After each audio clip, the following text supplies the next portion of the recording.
ತರುವಿನ ನೆರಳು ಕೊಡುವಂತ ಸುಖವು ಕೊಡುವನು ಕೃಪೆಯ ದಿನವು.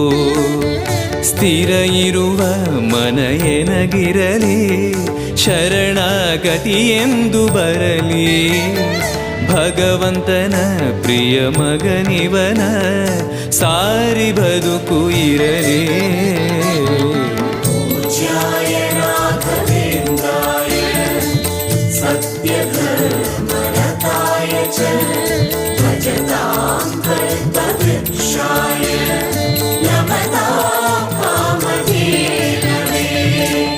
ಆಲಯವೆಂದರೆ ಮಂತ್ರಾಲಯವೇ ಬೇರೆ ನಾ ಅರಿಯಲಾರೆ.